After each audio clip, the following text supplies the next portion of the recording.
Hey, thanks for joining me.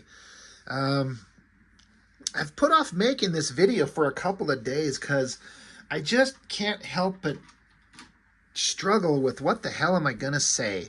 If you follow my channel, you know that the Liefeld content is some of the more interesting stuff, I guess. It always seems to get a lot of views.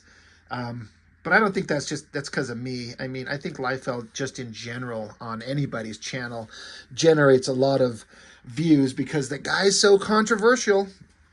Um, God, what do you say about the guy? I mean, I've said a million things. I've reviewed so much of his work, and there's still more to go, but he's just barely in the last month, as of this recording, released a new version of Youngblood. You know, his flagship title from Image Comics, the characters he says he loves more than anything on the planet. Um, it's so, you know, there's excitement, the idea, you know, it's Liefeld, it's Image Comics, it's Youngblood. Let's get back that excitement. And I am one that would agree that the current state of the comics industry, in terms of the big companies, the major characters, Marvel, DC, um, it's not a fraction of what it used to be in terms of pop cultural relevance as far as comic books are concerned. Like, the wider world is certainly aware of comic book characters with all the movies being made and TV shows, but kids flocking to the comic shop to pick up these cheap, relatively speaking, disposable sort of bits of, you know, entertainment for kids. It doesn't happen anymore. The audience is an aging older audience. You know, kids don't go to comic shops looking for entertainment. They got, you know, mobile devices and video game consoles and all kinds of other weird stuff just all over the place that just distracts people from this quaint little art form of comic books. And it takes, you know, someone with a really kind of artistic kind of mind to want to seek out and enjoy the art form that is comic books. The opportunity just to take and draw a story of anything you want and put it in this format for you to read.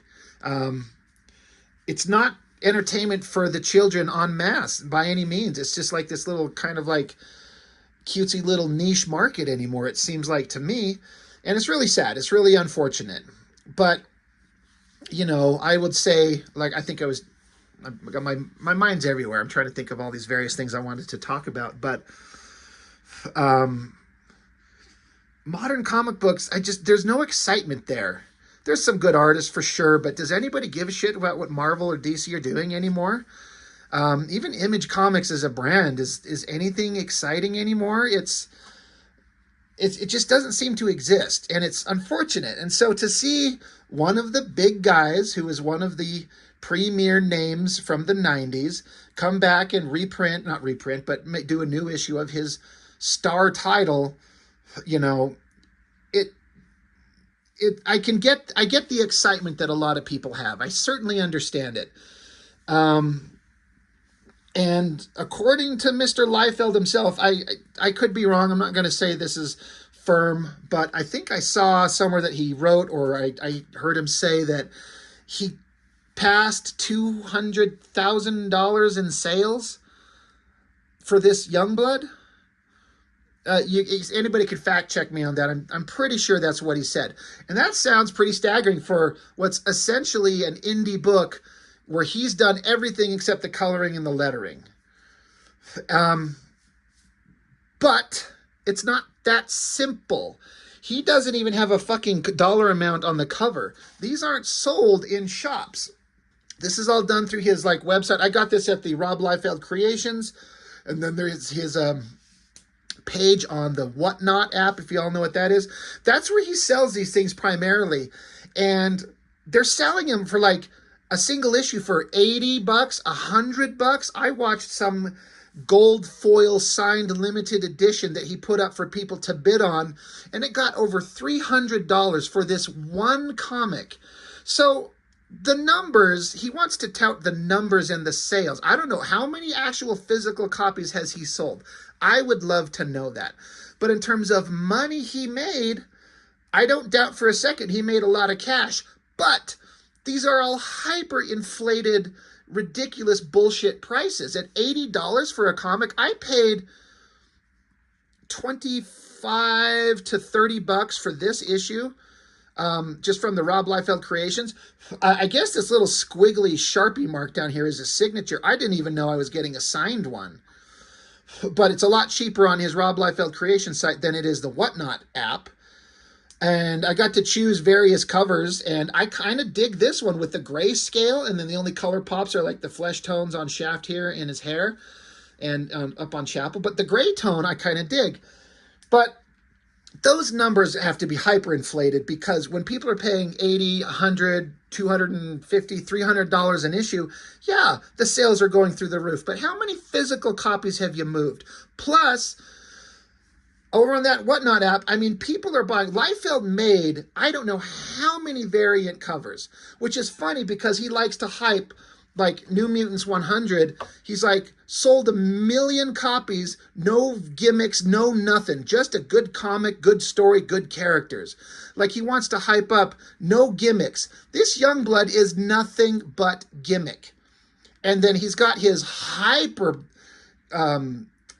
his fan base that's super loyal, and they just want everything he does. And so fans buying these comics, and they're buying every variant cover available. And that's, I've lost count of how many there must be. 10 different ones, maybe? I don't know. So again, hyperinflated dollar amount, but good for him. No one can say that Liefeld is not a genius marketer.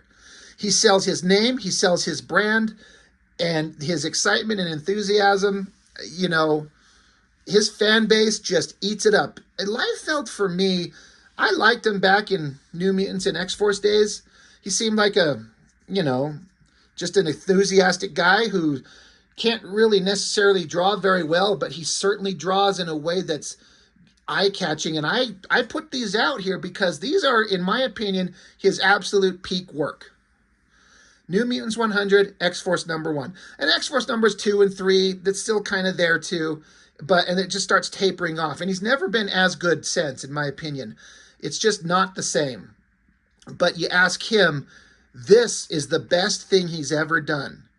And when you look at the genius work that he put inside these issues, even when it's on this old newsprint paper and it's kind of dull colors, there's just some magic and energy and rawness to everything that he does that just works, that's brilliant, and I absolutely love it.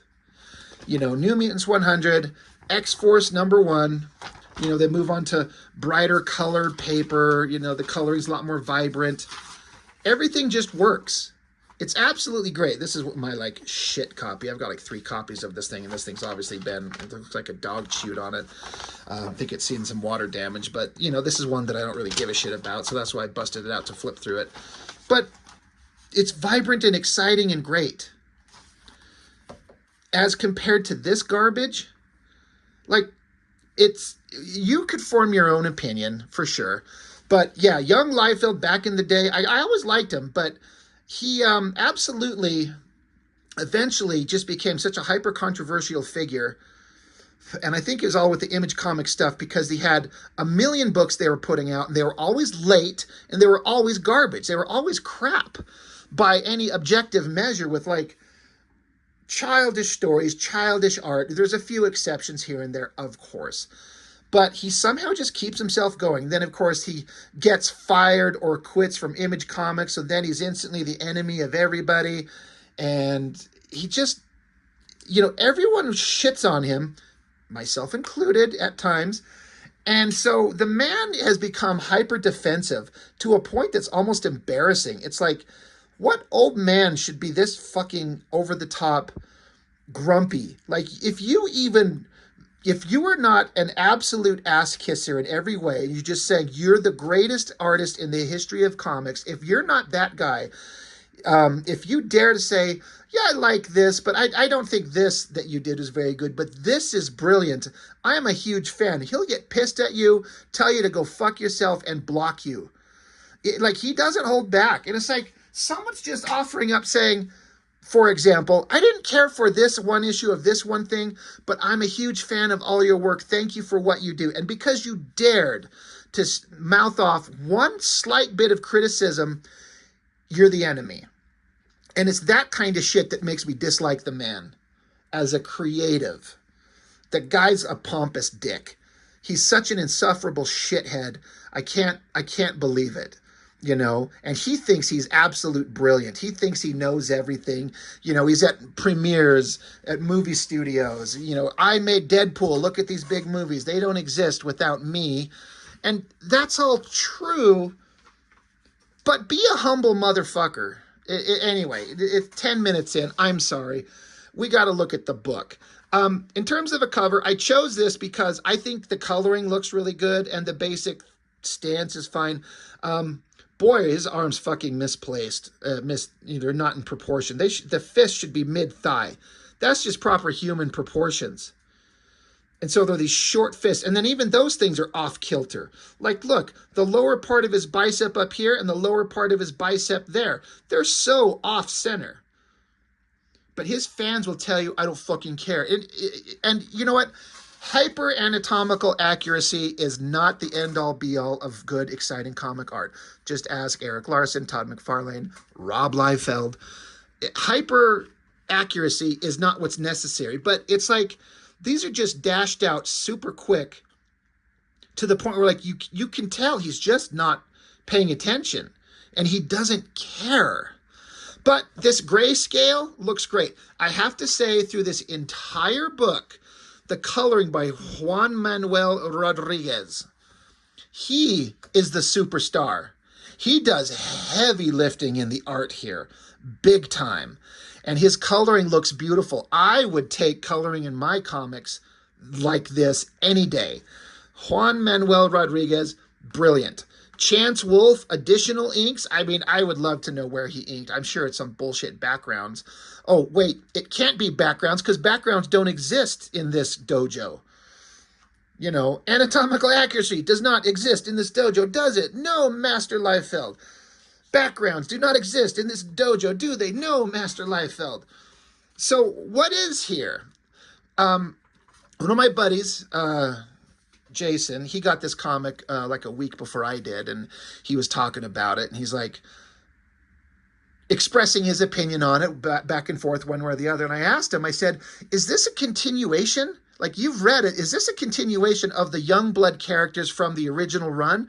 Or is this a reboot or a restart? And he was like, I honestly couldn't fucking tell you. I don't know for sure. Having read this, I don't know either. It could be both, I guess. As far as design, I don't mind the simplicity of a black background, Youngblood, Liefeld story, pencils, inks, you know, got coloring, additional links by Chance Wolfe, lettering, Russ Wooten. That all looks great. And then this front page, it's a big giant eye for the Image logo. I'm like, all right, that's cute. Yeah, the effort, the time and effort he put into drawing that Avengers Quinjet. I mean, it's a Youngblood thing with a backwards Y, but he did not give a shit about that. He does not care. And you know what? He can't draw any other vehicle any other way. He can't draw a vehicle in three-dimensional proportions and proper perspective. He does not have the ability. It's not a matter of he just won't. It's that he can't. And that's the big difference. I think it's interesting, and I like it. I kind of doubt that he asked permission, but when you kind of leave it as vague as this, I guess you don't have to ask for permission. But it's Image Comics. It's the Image universe. So you get obviously Spawn, Shadowhawk, Ripclaw, and Dragon. And okay, that's kind of fun. I feel like he could have done some different things with them, but then putting all their same head heights at the same place. I love the background coloring. Like, look at that cityscape. That's all colorist. Ain't no way that's anything Liefeld did. He just drew. This drawing of Spawn took him 5 seconds. This drawing of Shadowhawk took him 2 seconds. about the same for these others. And speaking of tangents, like fucking, can you like not put Ripclaw's hand up here and then it just connects right into Dragon's fin? It just looks okay. And apparently Ripclaw there doesn't have a nose because fuck you, he doesn't have to draw a nose. But you know, he's, you know, showing respect for the other characters who still are part of the Image crew that still exist in the Image universe. You can't put anything from Jim Lee. I don't know what the status of Will Spartacio's stuff is. I think he sold Wetworks to Jim Lee's and Jim Lee sold it to DC, so you can't put that shit in here. But okay, that's fine. So Jet's cruising around looking for something. Oh, by the way, there's other characters from the Image universe here. And so we flip it over, and what do we get? Big splash page. You know, I've watched 2 different videos from people who have reviewed this book. And look, I understand we all have different tastes. I may not like it. You may love it. That's fine. We all have different tastes. But I just don't understand how anybody can look at this objectively and go, that's the fucking most cool thing I've ever seen. And these guys that I watch these videos on, they're losing their mind at how good this is. They just can't believe it. They're like, it's so great. Look at that. You got Shaft, you got Chapel, you got Vogue, you got Die Hard, you got Badrock. It's the crew. They're in the jet. Are they? Are they in a jet? How can you tell? There's a jet, but is that them in it? Is this how a jet is set up to be in? I just put up a video, if I upload these in the same manner, where I already talked about this once, and I'm flipping through this other book. It's not fair to compare Rob Liefeld to Mark Silvestri, but by God, look at this shot of the X-Men in the cockpit of the X-Jet. I talked about this in the previous video, so this will be just retreading, but like surrounded with technological detail of the jet. Jean Grey's flying it. She's got a harness on. She's got a headset on. She's got her hands on the controls. She's flying the jet. Cyclops is over here working some other controls. Jubilee's putting on her skates. Professor S is back there strapped in. Wolverine stood up because he's anxious to get out of the jet. Again, look at the jet. 3-dimensional details. Compare that to this little tiny blurb of a thing that he did here. And trust me, that's the best Liefeld can do. That is it. This guy's been drawing comics for 4 decades, who's the artist of the second highest selling American comic book all the time. When it comes to jets, that's the best he can do. It doesn't get any better. Silvestri's been doing this shit for years. Look at the characters, these heroes in the cockpit. And then look at that. They could be at a fucking movie theater. They're all sitting down to go watch Snow White and laugh at Rachel Zegler. They're there to have a good chuckle at that. And see the dark border down here? We just put this is like Mystery Science Theater. We should put Tom Servo and whatever, the guys down here pointing and making fun. This is a giant movie screen. They're on a movie screen and we're watching it, or they're at a movie theater watching a movie. You could just turn this into so many different things. Just put a tub of popcorn in Badrock's hands. Where's the lower part of Vogue? Shouldn't we see some part of her lower seat and her leg or something? They cut off their hands. Look, we don't want any hands in this drawing. So look, bend their arm behind the seat. Bend their arm behind the seat. Cut their hands off at the wrists and elbows. But like I was saying, these other videos I watched, these guys are losing their mind at how much they love this. Now, it's a big shot and they're big characters. And Liefeld has some kind of visceral vibe that he draws that kind of makes you look. And here it is. But when you just look at it for 2 seconds, I mean, at least they're in their classic outfits, but I hate Die Hard and his little flotation devices around his shoulders. Like, what are these? They don't mean anything. They're just big, giant, round cylinders. They're like coiled robot snakes. And then what is this line work in Badrock's shoulder areas? It's just the worst.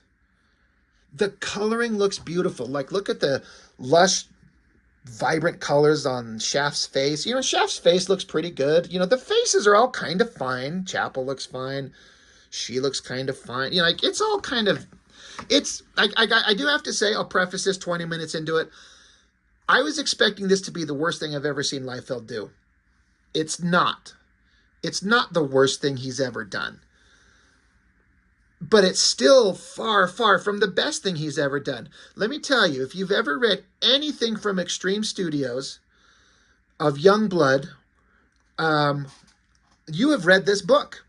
There's nothing new. Let me tell you, you got the heroes in a jet. Well, guess what? They're going to jump out of the jet and fight some bad guys. Let me tell you, the bad guys, you can almost guess. Are they faceless nobodies that you don't give a shit about? Of course they are. Are they going to run into some villain that is like uber overlord, super bad guy that threatens the existence of everything, like happens in every one of these fucking stories? Like any villain in the Youngblood, Team Youngblood, Brigade, Bloodstrike, there's always some ominous super bad guy with world-dominating threat that we've never met, there's been no build-up, and we don't give a shit about, but the story is trying to tell you that this is the greatest threat these characters have ever faced. Fuck you, fuck that, fuck them. It is so wrong. When you have New Mutants and the story has been built up, Strife has shown up, and he's just kind of like a bad guy that starts out as kind of like a nobody, like who cares?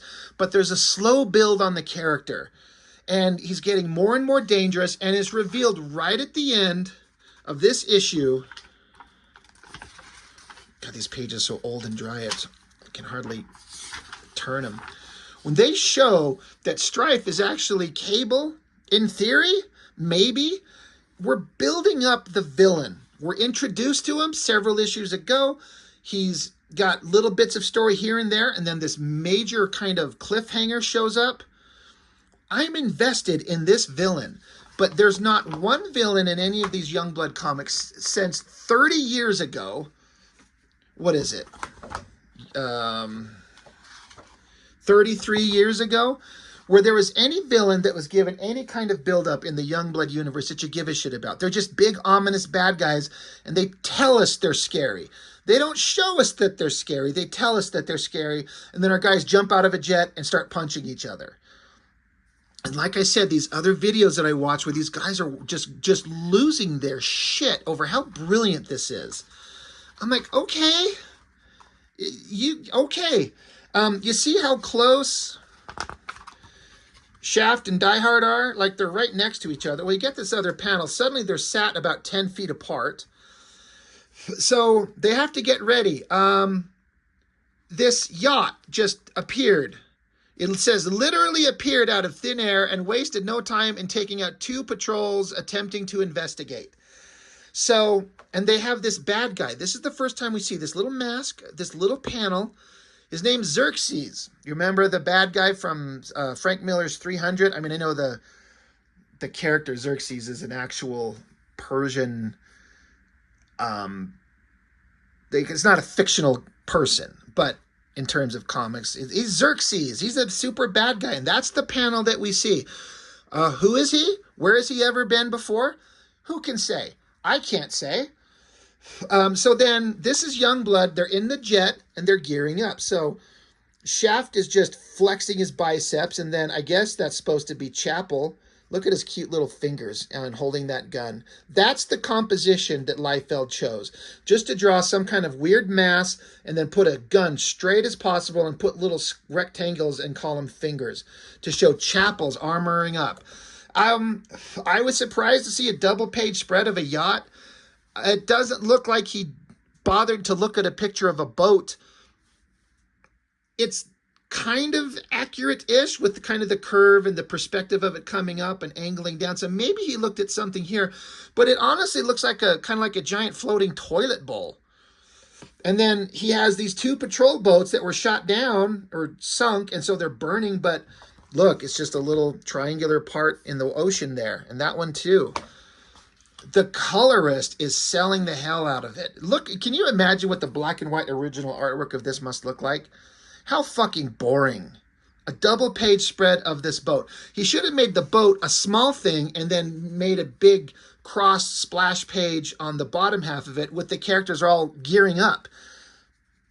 That's my personal, professional, unprofessional opinion. Who the fuck cares what I think? But this giant boat, he did not put in the effort that a double-page spread should warrant with the details on this thing. It's slack-ass, it's boring, It's fairly typical Rob Liefeld. And then look, you look at these bottom panels. He spent so much time drawing this giant boat that these panels, this is the team getting together in silhouette and then standing at an open door, I guess, of the jet they're on. How big is this fucking jet? Like, look at the walls. And he just draws like grid patterns on the side of it.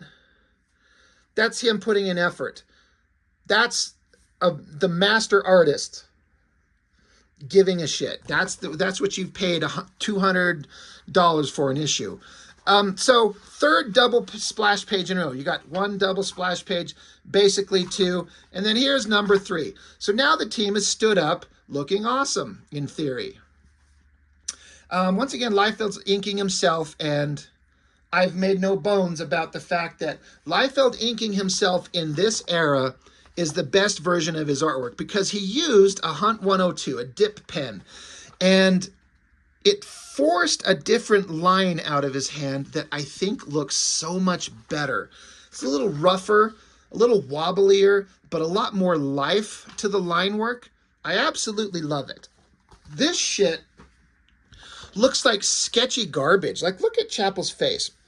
This is a full 11 by 17 board, and so that head is pretty damn big in terms of what the original artwork would look like, but just look at the chunky, weird, like, it's so rough, it's so fast, and that's everything here. He's got pouches, he's changed the robotic dildos that the guys wear on the sides of their head. Now they just look like gold or silver bars of just metal that are bent. They're not like rounded and ribbed like a robotic dick. So at least he changed that up. Look at how big fucking Badrock is. Like, here's his head, his shoulders, so his arms come down. Down here is his wrist. Where'd the rest of his body fit into this image? Do you think he knows? Do you think he fits it in there? No, he just draws giant head and then just draws the giant shape and then doesn't bother to, like, you can see down here's the folds of his nutsack, so the rest of his feet would be so far, like, they're not standing on the same plane. Didn't put in much effort on the female figure here. And I don't know what it is with Mr. Liefeld and his new love of just drawing like a Rorschach kind of image in the abs of all his characters. It's just a scribble of black shapes, not indicating muscular abs in the slightest. And he does this on everybody. Look at these two. It's like a pile of mashed potatoes or something like that. And then he's got a little bulge in Shaft's balls there, which is fine. I mean, he's a dude. Maybe he's getting a hard on because he's getting ready to go jump into battle. But again, coloring, bright and beautiful, looks good. What is the background that they've got here? What is this? Is that the roof of their spaceship? Their Quinjet that they're on?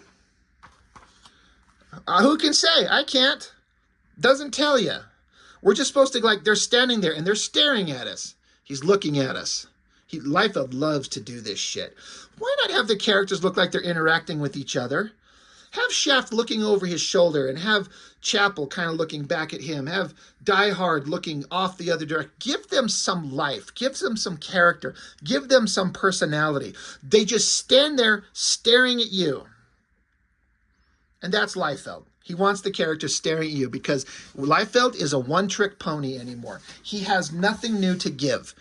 His skills are in his marketing himself and his brand. His skills have evaporated in terms of vibrant, interesting, unique, quality comics. It's not there. But okay, there's our heroes.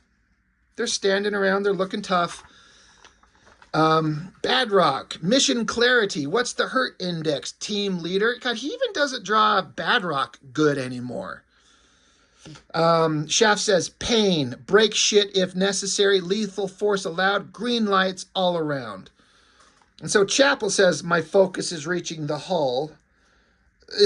The hull is just the body of the ship. It's not like an area down in the bottom of it, which is where he ends up going. If he said the lower levels of the hull, whatever. My focus is reaching the hull. The surge of energy coming from the belly of that beast may tell the tale there. Diehard says, I'll keep him busy topside. And Vogue says, I'll be monitoring operations from the cockpit. Stay connected. Good luck, team. So yeah, Now they jump out of the jet. So now we get the standard, the team jumping out of the jet. Somebody should put together like a video just showing all the shots of the team jumping out of jets into battle. It would just go on and on and on and on. I guess it's fine. Compositionally, Liefeld lost everything he used to have that was good, but it's still kind of here with Die Hard right up front. Got his flotation devices on. Chapel jumping down with his little pieces of metal on his face. Shaft, he doesn't have his, the thing on his back with all the arrows. Badrock's looking like Badrock, I guess. And then he wanted to draw the jet, so he just puts a curve and then darkens it in and said, yep, that's the jet. Oh, yeah, it's right here. It's a curve and then a little slat out there to be the wing. Yep, that's the jet. Where's the backgrounds?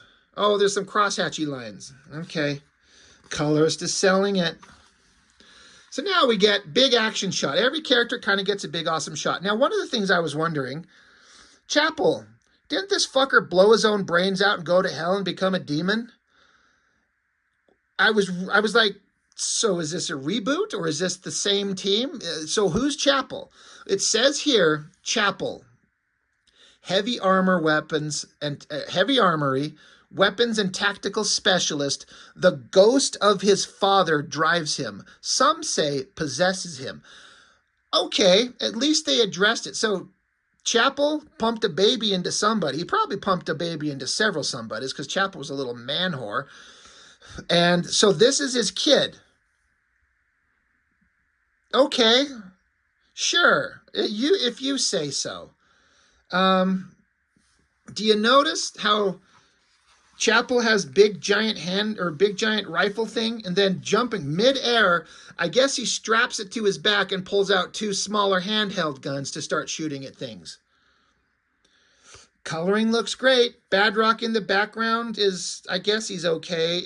I'm pretty sure that Liefeld didn't, I don't feel like he did a draw through of this to position Badrock's hand. I feel like the composition of his fist coming out of Chapel's ass is kind of weird. The coloring, it's vibrant, it's bright. I dig it. I like the colors doing this rim lighting around the figure. It's amazing. So they're jumping down. Now, I was looking at this going, what the fuck is this? Is that a toilet bowl? Is it a water feature? There were water cascades down. I'm like, oh, right. It's the fucking yacht. It's the boat. He drew it one time and figures he's off the hook. So I guess it's supposed to be these multiple levels. It looks like a toilet. And they're the little pieces of shit going into it, which is, it works. So he jumps down, and then there's this little tiny shot of these little guys getting hit. Who are they? Who knows?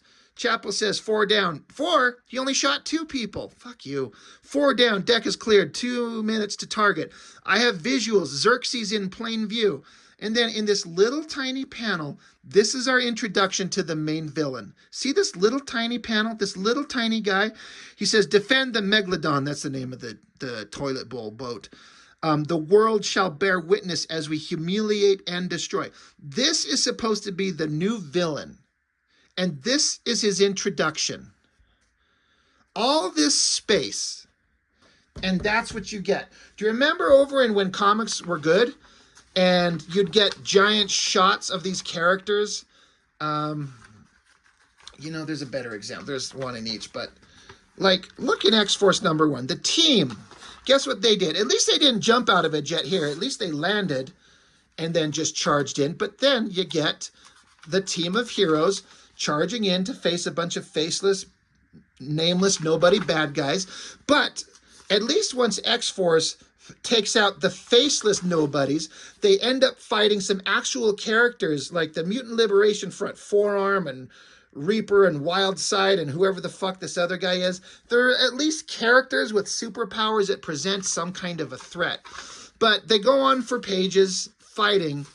And then, now we've already been introduced to Strife, but in X-Force number 1, this is the introduction of Strife to the story.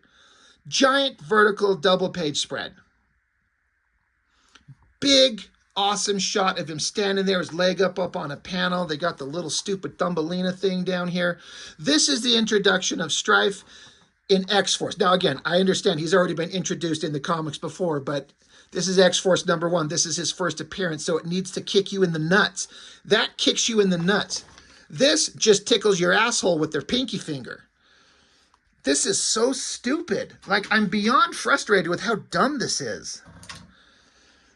Just this little tiny thing. Now, if this was a little tiny panel and that's where you kind of first see him, and then you flip the page and get a giant shot of him, no, you don't. Because all Liefeld wants to do is draw his characters jumping through the air, no backgrounds, looking quote-unquote awesome.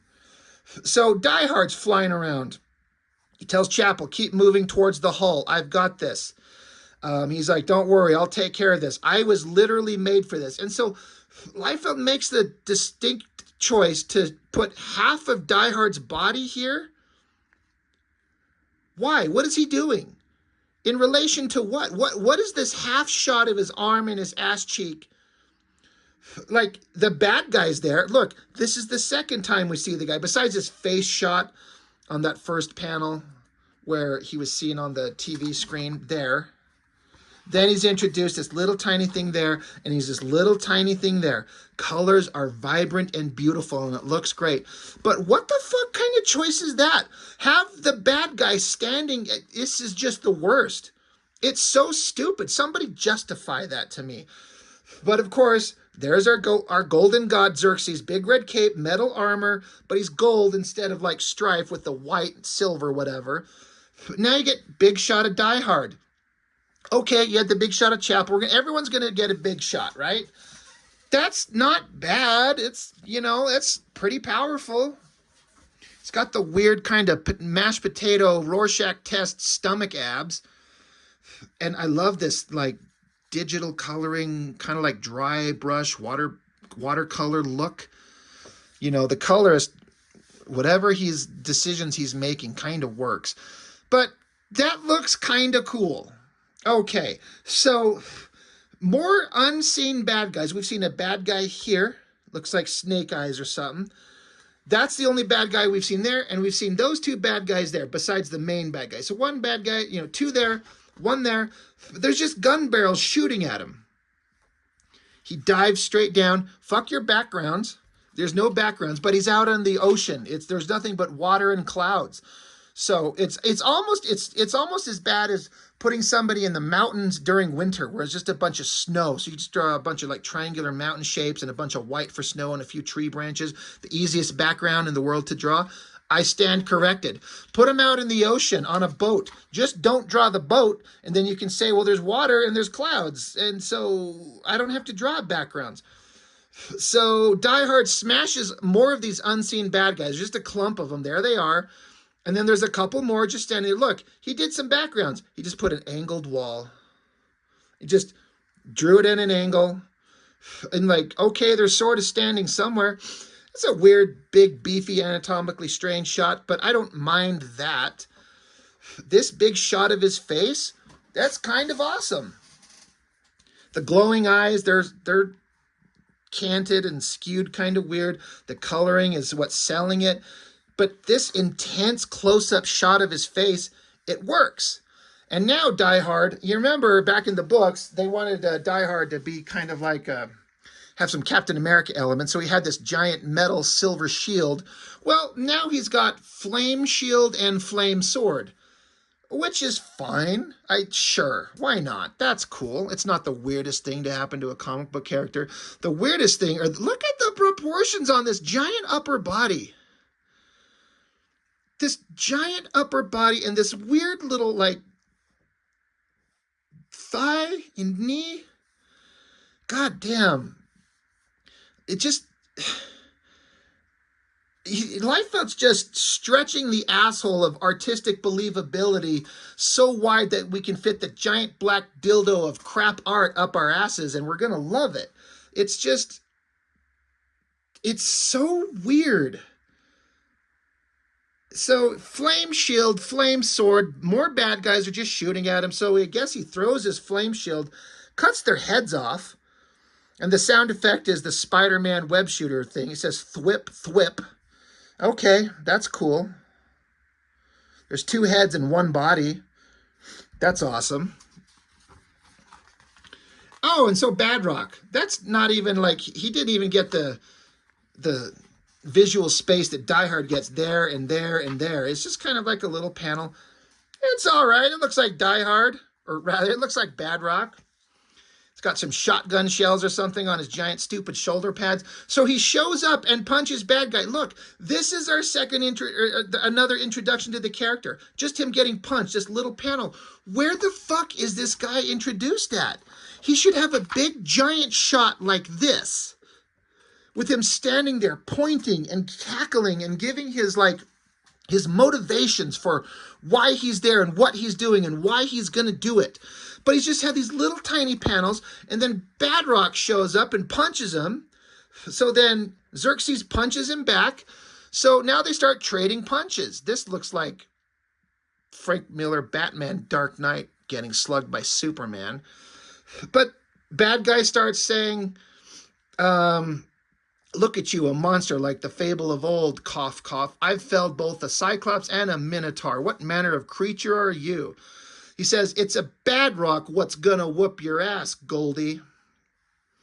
And so Xerxes says, that would be a neat trick. And so punches Badrock away. So they're establishing that bad guy is super strong.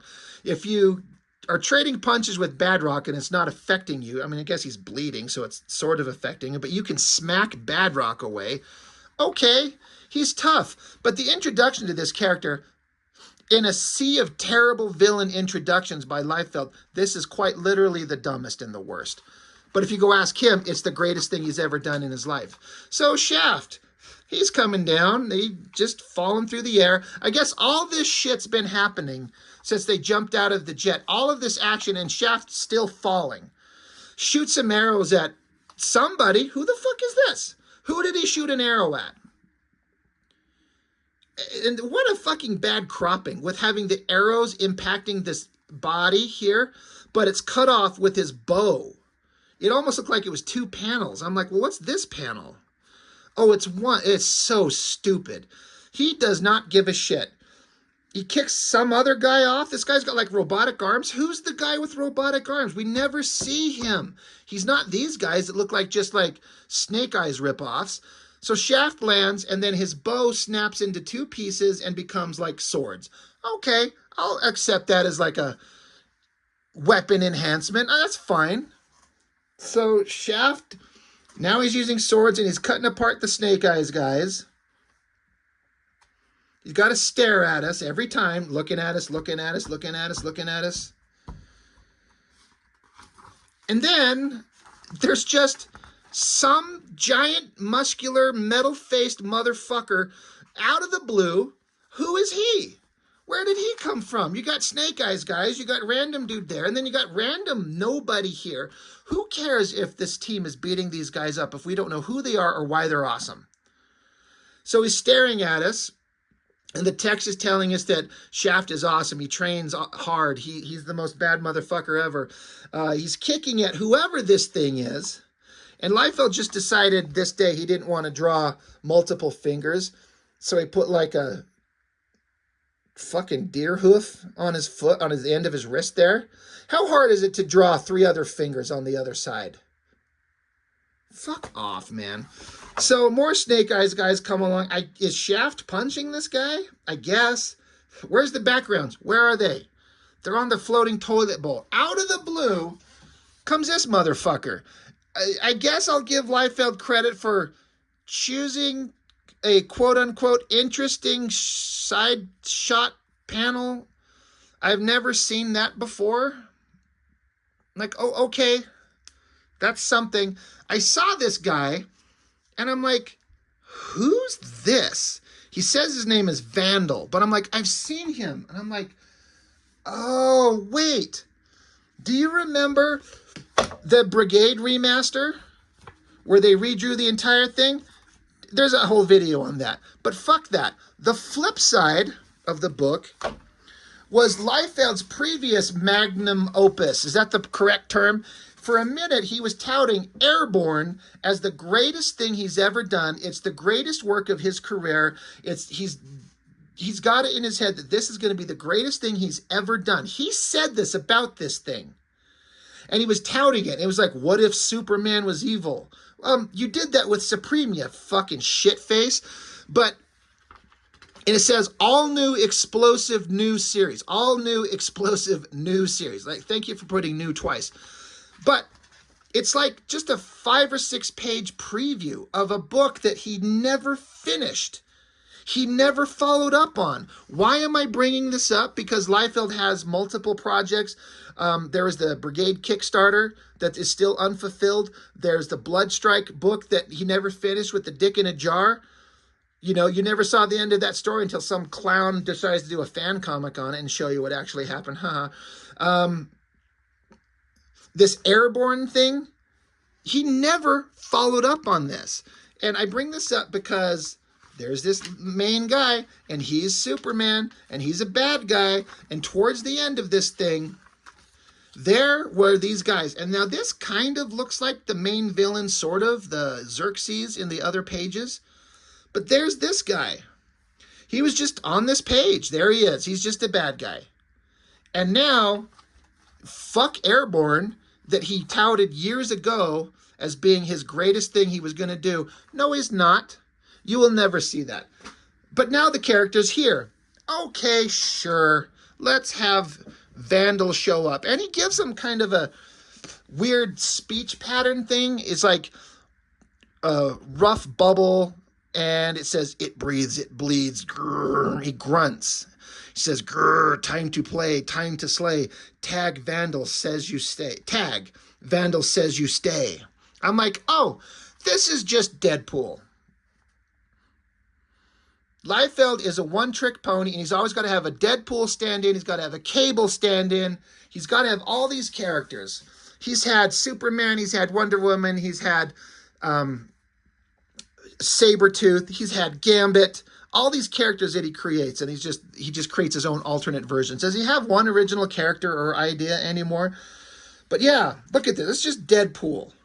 Some guy in red spandex with black splotches on his eyes, and he's a super badass. Okay, thanks. We've got Deadpool now. So Shaft, oh look, Liefeld did backgrounds. He put a couple of lines and some cracks in the ground and this giant flat surface of this yacht that they're on. So then look at the proportions on this fucking shot. So now Shaft is pulling Wolverine claws with arrows. And it's like, he's got the mashed potato Rorschach test abs. Weird, like the feet are not even standing on the same plane. This one looks like it's more flat, and this one's angled up like we're looking down at it. He's got a giant head. He's got the proportions of a 13-year-old boy. That is fucking stupid. The colors are beautiful. Love the colors. And so Vandal, you know, this guy, so Shaft says, there's always a variable. In your case, an obstacle. I move obstacles. So Vandal says, move like Jagger. Yes. Grrm. So Shaft says, so it's claws, is it? I'll unsheath.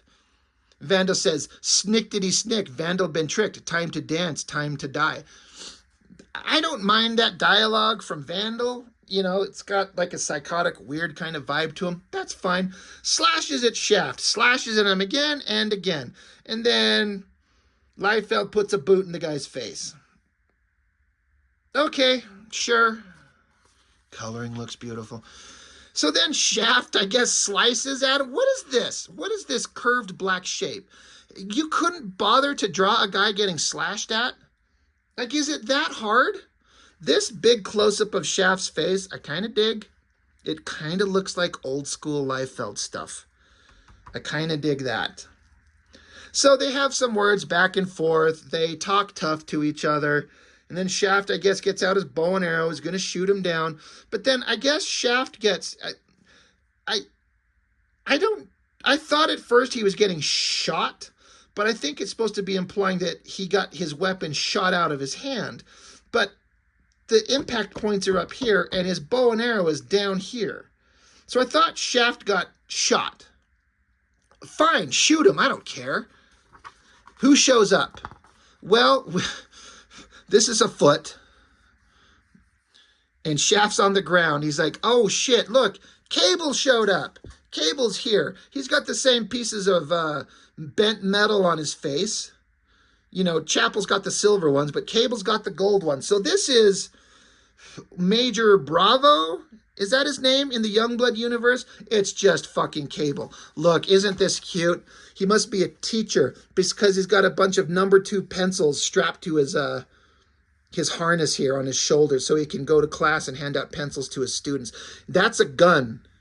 It looks like a glass jar full of crude oil, but that's a gun. So Cable shows up, and if you remember, this is Shaft's dad. Oh my God, drama. But Cable says, hey, you need to leave Xerxes alone. I'm working with him. There's something horrible coming. If you knew what was coming, you wouldn't hesitate to join me. So again, they're trying to build up this incredible, terrible thing that's coming. But we haven't seen the bad guy. We don't know what, we don't know why. It's just people show up and they tell us. They don't show us. That's one of the big things about storytelling. Show, don't tell. Liefeld doesn't understand that. He does the exact opposite. He's going to tell you, but not show you the drama of the story. The only thing he's going to show you is his characters punching each other. So Shaft's like, fuck you, Cable. I'm going to do what I want. And then we go back to Die Hard punching some nobody. And then Golden Fist from the bad guy punching Badrock there. Die Hard punching another. What is this? What is he punching? Golden guy keeps beating the shit out of Badrock. But why can't we be introduced to this guy like we give a shit? This is so bad. So then I guess Badrock gets his ass beat so bad that bad guy picks him up, and you know, you could do a better drawing of having Badrock kind of limp, but Golden guy just keeps punching him. I can't remember if I've ever seen Badrock bloodied before. I don't know that I give a shit. In fact, I'm certain that I don't, but I don't think I've seen Badrock bloodied. Like, does he have blood? So then Xerxes drags his dumbass and throws him over the side, and then there's the floating toilet bowl. And then Liefeld's done this before, but like the bubbles for borders for the character underwater, I kind of like it. Colorist is killing it. Like the skies in the background have this like setting sun, almost fire in the background. But once Badrock's underwater, it goes these cool blue tones. It works. Colorist is a genius. But so Badrock, the super strong guy, he's thrown in the water by Mr. Golden Dickhead over here, who we don't care about. And so, oh wait, we go back to Chapel. Remember, he's in a yacht and there's supposed to be stairs going down. So Liefeld's going to draw a castle. These look like concrete stairs in a castle because he doesn't know what the inside of a yacht looks like. He'll not look up reference, and he don't give a fuck because you're going to buy the book no matter what. And the fanboys are going to look at it and go, this is the greatest thing it's ever done. So Child Chapel, he gets down there and screamy face. He's like, oh my God, what am I looking at? Sweet Jesus, it can't be. So then we get Vogue back up in the jet, and I'm looking at these backgrounds. I'm like, what the fuck am I looking at? Like, she's sitting in a chair, sure. There's the controls, sure. This a window outside? What is this checkerboard? It's like plaid design. They've gone to plaid.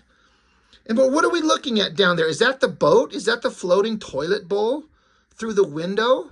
I don't understand what I'm seeing in terms of background there. Not one bit. But they're like, oh shit, something else has shown up. Something goes rocketing by. So now bad guy's standing there flexing and talking to the heroes. I'm awesome. I'm golden. There's a horrible threat and blah, blah, blah, blah, blah, blah, blah, blah, blah. They're like, where's Badrock? I'm like, I don't know. But nothing can stop Xerxes. I'm the most bad motherfucker in the history of ever. Who could possibly stop me? And then a voice off to the side says, funny thing, I'm really not much of a gambling man, but I'll wager if anyone can stop you twice in one lifetime, it's me. So Superman shows up. Oh, I'm sorry, Supreme. He's got the mashed potato Rorschach abs and Suprema and I guess Kid Supreme. Sure. And then there's just a close-up of Supreme's face, gritting his teeth, staring at us. He really should be saying something right there. He should have it. He said his thing. He should have it over here where it says, I'll wager if anyone can stop you twice in one lifetime. It should be here where it says, it's me. So Supreme shows up. And that's the end of the book. No letters, pages, no nothing from Liefeld saying anything. just the back cover in black, which I think design-wise looks kind of cool, actually. In case you couldn't tell, this is a giant pile of shit in terms of like comic books that give you anything that's substantial. There's nothing here you haven't seen if you've read every other Youngblood title and Extreme Studios book. It's the same thing. It's the same characters talking tough, talking about a threat we've never seen that's not been established. They fly to it. They jump out of a jet. They punch nobodies. And then it just ends on a dramatic cliffhanger of bad guy who we don't know has got even worse things coming. There's nothing new. So why do people fucking care? Why is this such an over-the-top, like, genius work that people are losing their minds over? His fan base is so hyper dedicated to him. Like, they'll take anything. Liefeld could shit on toilet paper and smear it on a page and say it's bad rock, and they'd be like, genius. I love it. It's absolutely brilliant. So, look, I make a point to make sure I say, as a human being on planet Earth, I have no problem with Mr. Rob Liefeld at all. He's married. He's got his kids. He loves them to death. He's a family man. He pushes the comics medium forward. He touts, he's a wealth of information. He knows what he's talking about in terms of books that came out, when they did, who was there. You don't have to agree with his opinions, though if you dare to do it on a public forum, he'll shit on you and ban you instantly. The only part of him I have problems with is his art that he puts out there. And looking at it objectively, it's childish garbage. There's better stuff from more slack-ass artists that don't give a fraction of the hype that he ever will, that are doing better work in terms of story and art than this. And again, it has moments where it's kind of cool. Even though the arms are terribly proportioned, I kind of dig the cover, but a lot of it's the coloring. And there's some drawings in here that look kind of good. I like the big close-up of his face there. I kind of like Die Hard there, even with his flotation devices. But that's the big thing. There's nothing new. If you've read Youngblood ever before, you've read this. You've read Bloodstrike, Team Youngblood, Brigade, anything. You've read this book. There's absolutely nothing new. And with all the opportunity, he got the rights back to make comics, with all the opportunity to make something truly unique. He had just did the same thing, and he does it over and over and over. He's 33 years past his best works. And it will just never be the same. There's so many artists that I love from that era, from the 90s, that I wish were drawing comics. You know, Jim Lee does, but I don't care to read Batman by Jim Lee. I don't care for DC Comics that much. I wish McFarlane would draw comics, but he won't. He's just running an empire. Portasio, I don't know what he's doing anymore. Silvestri, he draws very infrequently. When he does, it's genius. That Batman-Joker deadly duo, beautiful work. But I wish he'd draw more. J. Scott Campbell, I wish he would draw comics. Travis Charest, I wish he would draw comics. Liefeld, to his credit, he keeps drawing pages, and he never, ever stops, and he'll never stop until he dies. I give him full credit, but it's garbage. If you love this new book, I appreciate that. I love these. Even with all their weirdness and their weird failings, there's something magical and awesome going on in these things here. This new stuff is just a joke. And the price that he's charging, but people are buying it. He made a shit ton of money, so what do I know? I am in the wrong. I got my head straight up my ass. What do I know? I'm a nobody. Liefeld's a genius marketer, and his sales on this thing apparently prove it. And I'm sure he's patting himself on the back. There was a signing at a comic store recently. He live streamed, and everybody showed up. And I get it. Honestly, if Liefeld were to show up to a comic, a store for a signing, I'd go see him. I'd be like, hey, I appreciate you helping form Image Comics. It's important to the industry. It's important to creators' rights. I'm a big fan of the New Mutants and the X-Force work. Thank you for making that shit. You know, I wouldn't show up and try to tell him to go fuck off. That's being an asshole. But goddamn, it's not great work. It's really not. But I absolutely love the coloring. I'll just keep shouting that guy out. That's brilliant coloring. It's vibrant and beautiful and colorful, and it works. I guess that's it. I don't know what else to say about it, guys. You know, it is what it is, and I'm the fool because everyone else seems to love it, right? At least his fan base does. what a weird, what a weird scenario this whole thing is with Mr. Liefeld and his work. But good for him. Good for him for being successful. He's got a fan base that wants what he makes, and they're happy. He's happy. He's making money. We should all be so lucky. That's what I want. So good luck to him. You know, props to you, dude. You showed us all. Anyway, that's all I've got. Thank you for watching. I'll see you next time.